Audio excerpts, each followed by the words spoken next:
You know, when I was in middle school, we had our gym teacher, and his name was Mr. Lent. Everybody called him Coach, right?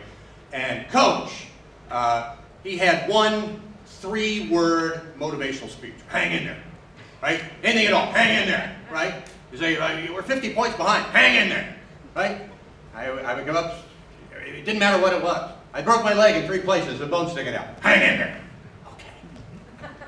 And off we go, you know, that was his motivational speech. And man, I've been thinking about him in the last year and a half, because we need a little of that. Because let me ask you a question. How many of you are running your businesses the same way you were running them 2 years ago? No? How about 1 year ago? No? How about 6 months ago? How about last Tuesday? All right? It's changing all the time, right? So I want to try something with you here. What is it about all this change? We've been talking about it. Chuck's been talking about it. We've talked about it a lot. We hear nothing but, everything's changing, all the upheaval, all the disruption. But I think one of the things is it makes us feel as if we don't know what we're doing. Right? Because all of a sudden we were all at square one. I don't care how many years you had in this business, how many engagements you've done on platforms all over the world. Suddenly we were all at zero. So let's just try a little something here. I got a chair here, and I want you to just free up your hands. I know you're scribbling notes furiously. You don't want to miss a moment of my wisdom. But let's just try something here. I'm going to set this down, and let's think about your business 2 years ago. All right? And let's give your daily routine, all of the responsibilities you had, your content creation, your delivery, your marketing, whatever it was, and let's give it a very simple physical action to represent that. All right? So let's just do this. All right? Look at that. What a sense of rhythm. I'm very proud of you. Very nice.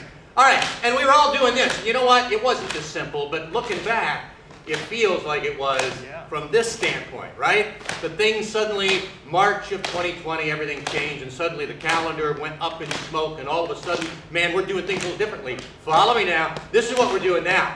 All right? We're not doing that anymore because we're not trying to grow our business. We're just trying to save our business. We're going to hunker down and try not to burn through any cash reserves we have, and we're just going to say, this might last for weeks. We don't know. But it became clear it wasn't going to last for just weeks. Oh no, we suddenly realized we're going to have to reinvent. We're going to have to pivot. We're going to have to get virtual. We're going to have to do it differently if we're going to continue. Whoa, wait. Could you do that again? You bunch of screw-ups. How many just had a screw-up just said? Right? How many just had an eye injury? You know, it's silly, but I think it captures something that change puts us in a place where we feel like, man, I don't know what I'm doing. And that is a really distressing place to be when we don't feel like we know what we're doing. We're used to feeling like we know what we're doing because we have technology. You know, we get all this technology. I mean, we have cars that can park themselves, right? I've got Siri that can answer any question I want, and we feel pretty smart. But the reality is technology is not an indication that we're advanced. It's an indication that some people are, and what technology is, it's the system by which the creation of a few elite minds can interface with the rest of us idiots. Because all of a sudden, we don't have to think, we don't have to have certain skills. Right? I mean, I was in my car one time. Has this ever happened to you? You're in your car, and all of a sudden the check engine light comes on. And the first time that happened to me, I panicked. Right? I pulled to the side of the road, I jumped out, I opened the hood, I went, check. I mean, I don't know what to do. I don't know what it means. And they know that. They don't give you any more information because the car manufacturers realize the end user is kind of an idiot. So just take it to somebody who does know, right? And so we think that we're advanced, and then something like this happens, and it really teaches us humility. You know, I like to watch award programs. You watch the Oscars or the Emmys, and not so much the Grammys, because I realized after a certain age I had the exact same reaction to every single award winner. They'd announce it, and I'd say, who? Right? I know anybody. But I always enjoy it when I see the people get their awards. Very often you'll see somebody holding their award and say, well, this is very humbling. And I'm thinking, I guess you and I don't have the same experience with humility. Because I've had a lot of humbling experiences in my life. None of them came with a gold statuette or my name on a plaque. It was all someplace where I just felt like I didn't know what I was doing and I got caught out in it, right? And so, with all of our technology, I think sometimes we think everything's okay until something blows up like it has, and suddenly we have to reevaluate. And it's really unnerving. You want a little indication of how it is, how we're blinded to maybe our shortcomings. Go to one of those living history museums. When our son Alex was just a little guy, we went up to Greenfield Village in Dearborn, Michigan. I don't know if you've ever been there. But it's very neat because everybody there stays in character like it's pre-industrial revolution, which is very cool, right? Until your 4-year-old has a bathroom emergency. And then you don't want the blacksmith scratching his head acting like he's never heard of flush toilets. And I mean, he'd say, what are these restrooms you talk of? Are they like pretty? And I'm like, hey, I saw you pull into the employee parking lot this morning in a Prius, okay? You can drop it, Jebediah. Tell us where the men's room is. But I was at this place, and we went into this room where they had a spinning wheel and a loom. Now, you know what that is, but I didn't really have any idea. You don't have any idea how it works? So there was a woman in there in a long dress, all in character, and I said, oh, a spinning wheel, a loom. She goes, oh, you're familiar with it? Yes. And there was a big pile of some kind of plant material. And she said, you know what that is? I said, no. She said, that's flax. And that's what we get linen from. And that's how the pioneers were able to create clothing and the linens that they needed to live. I said, really? She said, yes. I said, well, how'd that work? She said, well, they would grow the flax, and then they would soak it in water until it softened. And then they would take 2 stones, and they would beat those stalks between the 2 stones until they began to separate. Then they took these paddles here with spikes on them, and they combed it until all the fibers were going the same direction. Then they could take it over to the spinning wheel and spin it into thread. And they made big spools of the thread. Then they would boil roots and vegetables to create different dyes, and they would boil it and dye those spools of thread in that, and then they would take it over finally to the loom, where they would set it up, and using the different colors, set it up so they could create patterns. And then they would have bolts of cloth they would cut into those patterns and sew into linens and garments. And I heard that, and I stood there going, wow, I suck. I couldn't think of any of that. Could you? I mean, imagine that somebody at some point, that we're thinking they're all quaint and antiquated and so naive and backward, but somebody way back in the day looked at a plant and said, I'll bet that if I would soak that and beat it and comb it and spin it and dye it and weave it and sew it, I could have a shirt. I panic when Netflix goes down. I'm like, I was in the middle of Bridgerton, right? So I know there are humbling experiences. Humbling means we run up against what we don't know what we're doing, right? I was a teacher for a lot of years before I went into speaking, and even at the same time I was going into comedy. Now I come from a family of educators. My wife, Suzanne over here, was one of the best teachers I've ever seen. And she has just such a joy about what she did that when people ask me, it's like, why did you choose joy as a message, as a way to create a customer experience and create stress management, all that? Why is that your thing? I think because I've had a great example in the effects of it. I saw how she taught. I saw how she interacted with students. And I was a teacher, and I thought I did a pretty good job some days. Some days I didn't, but the good thing was I never went home at the end of the day and said, well, I wasted my life today. I mean, I knew it was important. She did it with grace as well as with expertise. And she would get letters from her students. And I remember one letter that she got. She was sitting there just wiping tears away. I said, what is that? She said, this girl just wrote me this letter. She just graduated. And in the letter the girl talked about, she said, your smile got me through. She said, you don't have any idea what was going on with me in that senior year. But it was really tough. And your smile got me through. Your kind words, your laughter sometimes got me through some dark days. And what was amazing about that was she didn't have her in class. This girl, her only experience with Mrs. Caperton was in the hallway during class change. That was it. Wow. But she would come through the hallways, and Susanna would talk to her, and she would smile, and she would laugh with her. And she probably just stumbled into that influence, and it was like a ray of sunlight on a dark day. From then on, she sought her out. And she credited her with getting her through. She didn't know what she was doing, but she was making a difference in the life of a student in ways that had nothing to do with the content and the lessons that she was presenting. Nothing to do with it. You know, I was a teacher too, and I loved being in an auditorium because I directed the plays. I was the drama director. And you talk about not knowing what you're doing. I mean, I did not know at all what I was doing. But it didn't stop me. I was ready to do it. But I found out something. When you don't know what you're doing, you have a very hard time delegating because you can't really communicate what it is you need. So building the set, casting the play, doing the costumes, all fell to me. I took it all on, right? And so I picked the simplest thing that I could do, which was a comic melodrama. And it was very simple. It had a big hero, a kind of a Canadian Mountie. It was like a Dudley Do-Right type of thing, and a mustachioed villain. And I found these two boys, Joe, big guy of 6'2", and Tony, his brother. They were perfect for the hero and for the villain. And because they were brothers, they had a natural chemistry. They understood each other's timing, and so they worked great together. So it was good casting.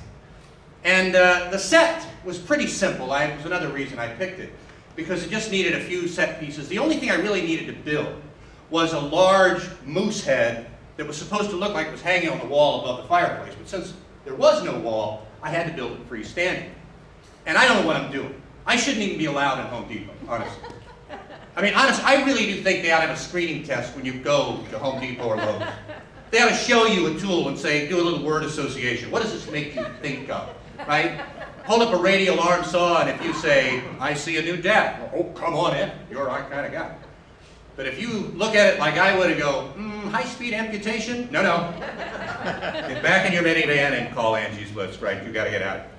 So I didn't know what I was doing, so I overbuilt it. It was too heavy, it was too tall, it was too unstable, it didn't have a big enough base. We had to sandbag it to keep people from getting killed, and it would just rock back and forth. Stay away from the moose head. It's going to get somebody hurt, right? So we got to the first performance. It was the school performance. The place was packed. All these students, because they all wanted to get out of class, and it was going crazy, and I'm running around trying to put out every fire, and suddenly Tony, my villain, walks up to me and he says, Mr. Caperton, he says, I just spirit gummed this mustache on, but it's in my mouth. Can you trim it for me? And I said, oh my gosh, Tony, look at everything going, all right, sit down. And I grabbed some shears. And I said, tilt your head back, and I snip along his lip. And I remember I encountered a little resistance on the second one, but I muscled through. And his eyes did something out of a Tex Avery cartoon, you know, where it just kind of bulged out of his head. And all of a sudden, because I caught this little piece of his lip and cut it off, a piece of the student fell to the desk. I was like, there's my career right there. You want to see my career right there? There it is, right there. That's the entire thing. It's over. And he began to bleed. Oh my gosh, did he bleed. I said, call the nurse. We had Nurse Linda in the building. She came down, she saw this. I said, look at the bleeding. She said, well, you know, the mouth is a very vascular area. I said, yes, I can see that. Thank you for the anatomy lesson. Let's go. And so she went to work on creams and gauze and cotton. And I said, call the principal. We gotta get Tony to the hospital. We gotta cancel the show. Send the kids back to class. And suddenly Tony speaks up to the gauze and he says, don't do that, Mr. Caperton. I said, what did you say? He said, I think I can go on. I said, are you kidding me? He said, no, I think it's slowing down. I said, Tony, honestly, I think you're running out. I think you're going to flatline any minute. If you see a bright light, don't go toward it, Tony. You know. But he did. He went on. We gave him a bandana. We got down to a slow seat. He would go out and deliver lines, and he would block. He got to the show. I was proud of him. What a trooper. Now, by the end of the show, his lip had swollen until he looked like a new cast member from The Real Housewives of Beverly Hills. But he got to the show. That was the main point. The next day, we took the show over to the elementary school. We had to take the big moose head and everything out, set it out on the sidewalk, and it was a windy day. And the moose head's rocking around, and I saw just a second too late where Joe was standing. I said, look out! Wham! Slapped him to the sidewalk, 100 pounds of moose on this kid, and I went, I am wiping out the whole family. Oh my God, we lifted it off him. Already his elbow is puffing up and it's purple. And I said, Joe, are you all right? He goes, I think I can go on. I said, it's in the DNA of these guys. This is great. And so he went on. He dragged through that show like he just had a stroke. Tony now has lips so big he can't pronounce any lines with P's or B's in them. And that night is the community performance. Mom is going to be there. And I thought, I cannot face her. So we had a booth like this one up here at the top of the auditorium, and I thought, I'm just going to hide out. Now, in this booth, it was covered with graffiti. But if you look closely, you would see that the graffiti was actually the names of all the kids who had been in drama for the past 25 years. And I knew my kids would be up there writing their names up there as well, pretty soon. And, but I wasn't looking at that. I was just wanting to hide out. But the kids did such a great job that I forgot my plan. And I was so excited they hit their marks. They got laughs like they'd never gotten. Their timing was perfect. I ran down, I said, you guys were great. And then I heard a woman's voice behind me say, Mr. Caperton? Now, fun fact, did you know that there are 27 sphincter muscles in the human body? I learned that because in that moment, every single one of mine went, and I turned around and there was Mrs. Kleinditz, their mother, and I said, oh, Mrs. Kleinditz. She said, could I speak with you? Whatever about? I said, sure. She said, I just wanted to thank you. Me? She said, my boys, I always knew they were talented. I had no idea they were that funny. You brought that out. So thank you. And that's all she wanted. And I was so relieved, I got giddy, I started to babble. I said, oh, Mrs. Kleinditz, you kidding? I should be thanking you. They're great kids. I love them. Listen, I still got pieces of them. Listen, right? I was so relieved. After the show, the kids went up and they wrote their names up there. And for the next 10 years, we did shows there. And the last day that I had that job, I said all my goodbyes, packed my stuff away. And I climbed up to that booth, and the last thing that I did was I sat among all those names. And I read them for about an hour. And I thought, what a privilege I've had to do this work. I thought I was teaching class, I thought I was directing plays. No, I was playing a part in these lives. What a privilege. You know, in this business, when we're feeling a little overwhelmed, you probably have had a moment when you didn't realize what you were doing. I had one. We had this, change this slide. This is an email. You know, we like to have our accolades posted on our website. When the meeting planner says, oh, the greatest thing in the world, everybody just cheered, and we put it on there. This is not a place where small egos go, this business. Right? We think it's perfectly reasonable to say, I'll talk for an hour and you will give me thousands of dollars. That's reasonable, yes. And that seems weird because there has to be an ego there. And so, yeah, I love any kind of praise, all applause, any laughter I get is a great thing. But I got this. You read it here, it says, you spoke to my workplace on 2 separate occasions. My grandson at the age of 10 shot himself in the head on my watch.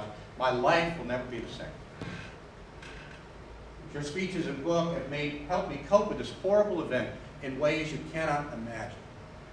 Now, I don't tell you that to brag. I tell you that because I know my goofy stories, my funny faces, the facts that I've curated and collected to drop on an audience are not equal to that kind of pain. It wouldn't lift that. It wouldn't attack, it wouldn't apply to someone who's in that kind of darkness in their lives. But sometimes we don't know what we're doing. Sometimes when you're going through all of this and you're just wondering, man, I don't know if I should keep doing it. I offer this as just an encouragement. Sometimes we don't know what we're doing. But it may be an awful lot more than you think. So hang in there.